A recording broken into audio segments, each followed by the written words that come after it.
നമസ്കാരം, ആസ്ട്രോവാസ്തുവിലേക്ക് സ്വാഗതം. 2025 ഏപ്രിൽ 14 സൂര്യൻ തൻ്റെ ഉച്ചരാശിയായ മേടൻ രാശിയിലേക്ക് സംക്രമിക്കുന്നു. മെയ് 14 വരെ സൂര്യൻ മേടൻ രാശിയിൽ സ്ഥിതി ചെയ്യും. അതിൻ്റെ ഫലമായി 12 രാശിയിലുള്ള നക്ഷത്രങ്ങൾക്ക് ഗുണദോഷ സമ്മിശ്രമായ ഫലങ്ങളായിരിക്കും സൂര്യൻ നൽകുന്നത്.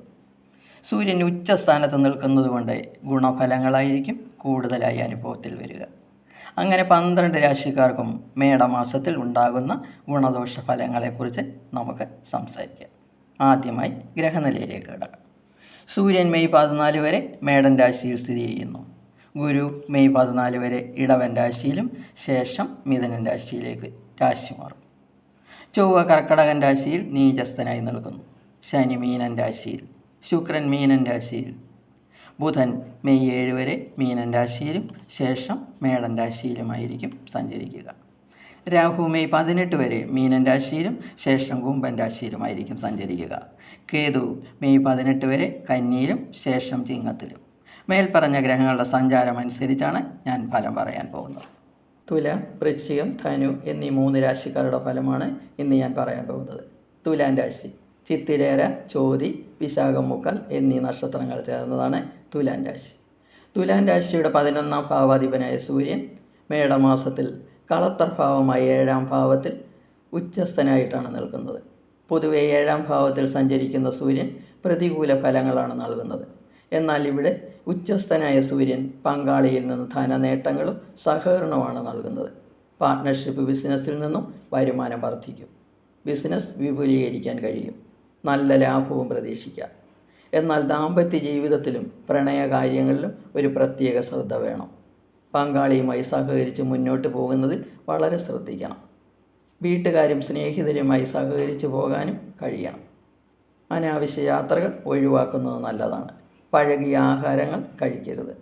ശ്രദ്ധിച്ചില്ലെങ്കിൽ ഉദരരോഗമുണ്ടാകാൻ സാധ്യതയുണ്ട്. 10ാം ഭാവത്തിൽ സ്ഥിതി ചെയ്യുന്ന ചൊവ്വ കർമ്മരംഗത്ത് അലച്ചിലും പ്രശ്നങ്ങളും ഉണ്ടാക്കാം. പക്ഷേ അവയെ നേരിടാനുള്ള കഴിവ് ചൊവ്വ നൽകും. 10ൽ സ്ഥിതി ചെയ്യുന്ന ചൊവ്വ നീതി കാര്യങ്ങളിൽ തടസ്സമുണ്ടാക്കാം. തൊഴിൽ സ്ഥലത്ത് പരാജയങ്ങളും നേരിടേണ്ടി വരും. 7ാം ഭാവാധിപനായ ചൊവ്വയാണ് 10ാം ഭാവത്തിൽ സ്ഥിതി ചെയ്യുന്നത്. ഇത് ബിസിനസ്സുകാർക്ക് അനുകൂല ഫലങ്ങളാണ് നൽകുന്നത്. പക്ഷേ തടസ്സങ്ങൾ തരണം ചെയ്യേണ്ടി വരും. പണമിടപാടുകളിൽ ചതി പറ്റാതെ സൂക്ഷിക്കണം.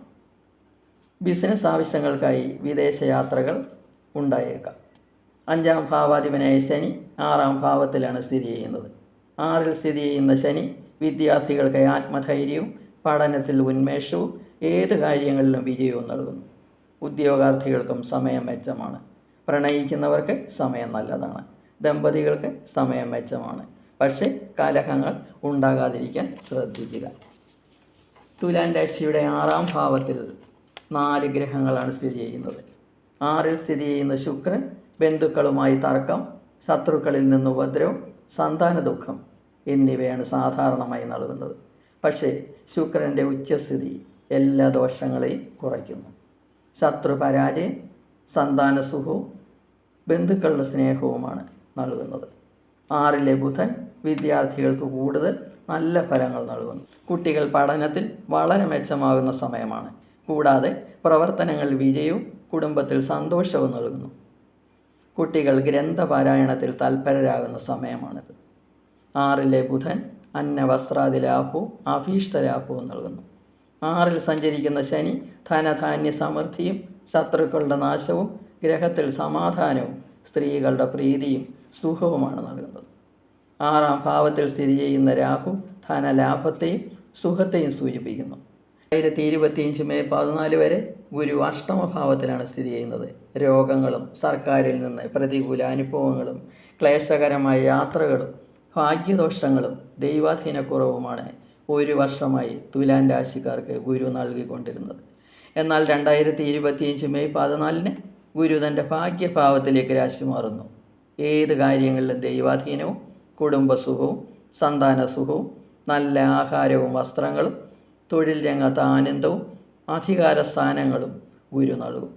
വീട്, വാഹനം ഇവ വാങ്ങാനുള്ള യോഗ്യതയും ഉണ്ടാകുന്നു. അങ്ങനെ ശക്തരായ ശനിയും ഗുരുവും ഈ വർഷം തുലാൻ രാശിക്കാർക്ക് അനുകൂലരായി നിൽക്കുന്നതുകൊണ്ട് വരാൻ പോകുന്ന ദിവസങ്ങൾ നിങ്ങൾക്ക് വളരെ വിലപ്പെട്ടതാണ്. ഈ സമയത്ത് നിങ്ങൾ പുതിയ കാര്യങ്ങൾ എന്തു തുടങ്ങിയാലും വിജയകരമായിരിക്കും. മേടമാസ ഫലങ്ങൾ ദോഷരഹിതമാക്കാൻ ദേവീക്ഷേത്രത്തിൽ കുങ്കുമാർച്ചനയും ശിവന് ധാരയും ചെയ്യുക. എല്ലാ ദോഷങ്ങളും മാറിക്കിട്ടും. അടുത്തതായി വൃശ്ചികൻ രാശി. വിശാഖങ്കാൽ, അനിഴം, കേട്ട എന്നീ നക്ഷത്രങ്ങൾ ചേർന്നതാണ് വൃശ്ചികൻ രാശി. സൂര്യൻ വൃശ്ചികൻ രാശിയുടെ 10ാം ഭാവാധിപനാണ്. നിലവിൽ വൃശ്ചികൻ രാശിയുടെ 6ാം ഭാവത്തിൽ ഉച്ചസ്ഥനായി നിൽക്കുന്നു. ഇതിൻ്റെ ഫലമായി തൊഴിൽ അന്വേഷിക്കുന്നവർക്കാണ് ഏറ്റവും മെച്ചമായ ഫലങ്ങൾ ലഭിക്കുന്നത്. മത്സര പരീക്ഷകളിൽ ഇവർക്ക് വിജയിക്കാൻ കഴിയും. ഗവൺമെൻറ്റിൽ ജോലി ലഭിക്കാനും സാധ്യതയുണ്ട്. തൊഴിൽ ചെയ്യുന്നവർ മേലുദ്യോഗസ്ഥരുടെ തർക്കങ്ങൾക്ക് പോകാതിരിക്കണം. അത് ദോഷം ചെയ്യും. ഈ സമയത്ത് ഏത് പ്രതിസന്ധികളെയും തരണം ചെയ്യാനുള്ള കഴിവ് നിങ്ങൾക്കുണ്ടാകും. ശത്രുക്കളുടെ നാശവും മനസ്സന്തോഷവും ലഭിക്കും. കാര്യലാഭവും മറ്റുള്ളവരുടെ ബഹുമാനവും ലഭിക്കുന്ന സമയമാണ്. ധനലാഭം ഉണ്ടാകും. രോഗശമനം, ആഹാര വസ്ത്രാദി ലാഭം എന്നിവയുണ്ടാകും. കടം വീട്ടാൻ കഴിയും. 7ാം ഭാവാധിപനായ ബുധൻ ബലവാനായി 5ാം ഭാവത്തിൽ സ്ഥിതി ചെയ്യുന്നു. ഇത് ബിസിനസ്സുകാർക്ക് നേട്ടങ്ങളാണ് നൽകുന്നത്. പക്ഷേ തൊഴിൽ സ്ഥലത്ത് തർക്കങ്ങൾ ഉണ്ടാകാതെ സൂക്ഷിക്കണം. 5ാം ഭാവാധിപനായ ഗുരു 7ാം ഭാവത്തിലാണ് സ്ഥിതി ചെയ്യുന്നത്. കുട്ടികളുടെ ബുദ്ധി വികസിക്കുന്ന സമയമാണ്. പഠനത്തിൽ അവർ വളരെ താല്പര്യം കാണിക്കും. പഠനത്തിന് ആരും നിർബന്ധിക്കേണ്ട ആവശ്യമില്ല. ബുദ്ധിപൂർവമായ പ്രവൃത്തിയിലും കുട്ടികൾ മുന്നിലെത്തും. ഇവർക്ക് സർക്കാരിൽ നിന്നും ആനുകൂല്യങ്ങൾ ലഭിക്കുന്ന സമയമാണ്. സ്കോളർഷിപ്പുകൾ ലഭിക്കാം. പ്രണയിക്കുന്നവർക്ക് സമയം അനുകൂലമാണ്. ദമ്പതികൾക്ക് സമയം മോശമല്ല. വൃശ്ചികൻ രാശിയുടെ 7ാം ഭാവത്തിൽ 2025 മെയ് 14 വരെ ഗുരു സ്ഥിതി ചെയ്യും. കളത്ര ഭാവത്തിൽ സ്ഥിതി ചെയ്യുന്ന ഗുരു പങ്കാളിയിൽ നിന്നുള്ള സ്നേഹവും സന്താന ഗുണവും ആരോഗ്യവും കാര്യവിജയവും നാനാതരത്തിലുള്ള സുഖങ്ങളും നൽകുന്നു. ജന്മരാശ്യാധിപനായ ചൊവ്വ ഭാഗ്യഭാവത്തിലാണ് സ്ഥിതി ചെയ്യുന്നത്. 9ലെ ചൊവ്വ പ്രതികൂലനാണ്. അപമാനവും രോഗങ്ങളും സാമ്പത്തിക ബുദ്ധിമുട്ടുകളുമാണ് സൂചിപ്പിക്കുന്നത്. വൃശ്ചികൻ രാശിയുടെ 5ാം ഭാവത്തിൽ 4 ഗ്രഹങ്ങൾ സ്ഥിതി ചെയ്യുന്നു. 5ൽ സ്ഥിതി ചെയ്യുന്ന ശുക്രൻ സന്താന സുഖവും കുടുംബസുഖവും നൽകുന്നു. തൊഴിൽ രംഗത്ത് ഉയർച്ച, ധനധാന്യ സമൃദ്ധി എന്നിവ നൽകുന്നു. 5ലെ ബുധൻ വഴക്കുകളെയും രോഗങ്ങളെയുമാണ് സൂചിപ്പിക്കുന്നത്. പക്ഷേ ദോഷങ്ങൾ അത്ര കാഠിന്യമുള്ളതായിരിക്കില്ല. 5ലെ ശനി സുഖഹാനിയെയും സന്താനഹാനിയെയും കുടുംബക്കാരുമായി കേസ് വഴക്കുകളെയും സൂചിപ്പിക്കുന്നു. 5ലെ രാഹു ദുഃഖവും ധനനഷ്ടവും ഉണ്ടാക്കുന്നു.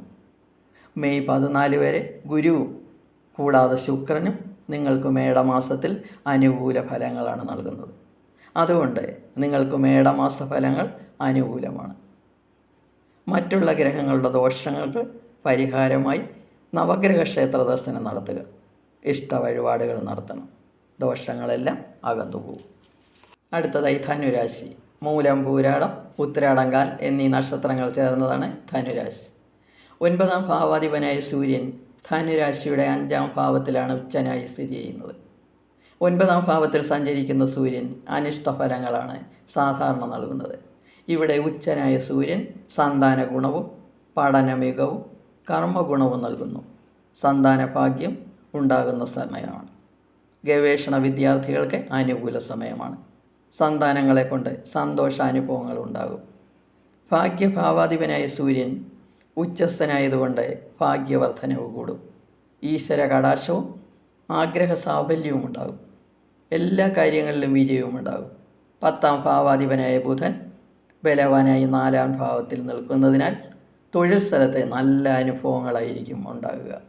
തൊഴിൽ പുരോഗതിയും ഉണ്ടാകും. സഹപ്രവർത്തകരുമായി നല്ല സഹകരണമായിരിക്കും. തൊഴിലിൽ നിന്ന് നല്ല വരുമാനവും ലഭിക്കും. തൊഴിലാളികൾക്ക് ഉയർന്ന ഉദ്യോഗസ്ഥരുടെ പ്രീതി ലഭിക്കുകയും ചെയ്യും. 4ാം ഭാവത്തിൽ നിൽക്കുന്ന ബുധൻ കുടുംബസുഖവും മനസ്സുഖവും ധനലാഭവും ഉണ്ടാക്കുന്നു. 7ാം ഭാവാധിപനും ബുധനാണ്. ബിസിനസ്സുകാർക്ക് നല്ല രീതിയിൽ ബിസിനസ് മുന്നോട്ട് കൊണ്ടുപോകാൻ കഴിയും. തൊഴിലാളികൾ നല്ല സഹകരണമായിരിക്കും നൽകുന്നത്. 5ാം ഭാവാധിപനായ ചൊവ്വ അഷ്ടമത്തിലാണ് സ്ഥിതി ചെയ്യുന്നത്.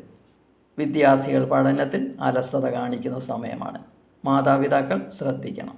കുട്ടികൾക്ക് ശരീരക്ഷീണവും മടിയും ഉണ്ടാകും. പ്രണയിക്കുന്നവർക്ക് സമയം നല്ലതല്ല. ദമ്പതികൾക്ക് സമയം വളരെ നല്ലതാണ്. ധനുരാശിയുടെ 4-ാം ഭാവത്തിൽ 4 ഗ്രഹങ്ങളാണ് സ്ഥിതി ചെയ്യുന്നത്.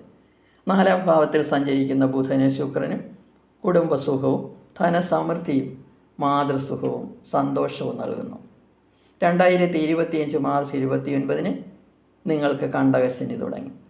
4-ാം ഭാവത്തിൽ സ്ഥിതി ചെയ്യുന്ന ശനി ശത്രുക്കളുടെ വർധനവും സാമ്പത്തിക ക്ലേശങ്ങളും ധനച്ചിലവുകളും രോഗങ്ങളും ഉണ്ടാക്കും. 4-ലെ രാഹു മനക്ലേശങ്ങളും ശത്രുതയും കൂട്ടുന്നു. 2025 മെയ് 14 വരെ ഗുരു 6-ാം ഭാവത്തിലാണ് സ്ഥിതി ചെയ്യുന്നത്. അതുകൊണ്ട് മേടമാസത്തിൽ നിങ്ങൾക്ക് ഗുരുവിൻ്റെ ഗുണാനുഭവങ്ങൾ ലഭിക്കുകയില്ല. മെയ് 14-ന് ശേഷം 1 വർഷത്തേക്ക് ഗുരു നൽകുന്ന ഭാഗ്യാനുഭവങ്ങൾ നിങ്ങൾക്ക് അനുഭവിക്കാൻ കഴിയും. അങ്ങനെ മേടമാസത്തിൽ ഗുരുവും ശനിയും അനുകൂല ഫലങ്ങൾ നൽകുന്നില്ല. എന്നാൽ ശുക്രനും ബുധനും വളരെ നല്ല ഫലങ്ങളാണ് നൽകുന്നത്. ദോഷഫലങ്ങൾ നൽകുന്ന ഗ്രഹങ്ങൾക്ക് വേണ്ടി പരിഹാരം ചെയ്യുക. മഹാവിഷ്ണു ക്ഷേത്രം, ശാസ്താക്ഷേത്രം, നവഗ്രഹ ക്ഷേത്രം എന്നിവിടങ്ങളിൽ ദർശനം നടത്തി ഇഷ്ടവഴിപാടുകൾ നടത്തുക. കൂടാതെ ശാസ്താവിന് ശനിയാഴ്ച തോറും നീരാഞ്ജനം നടത്തുന്നത് മുടങ്ങരുത്. എല്ലാവർക്കും വീണ്ടും നന്മകൾ നേർന്നുകൊണ്ട് നിർത്തുന്നു. ഇനി അടുത്ത വീഡിയോയുമായി വരാം. വീഡിയോ ഇഷ്ടപ്പെട്ടെങ്കിൽ സബ്സ്ക്രൈബ് ചെയ്യുക. സംശയങ്ങൾക്ക് വാട്സപ്പ് നമ്പറിൽ ബന്ധപ്പെടുക.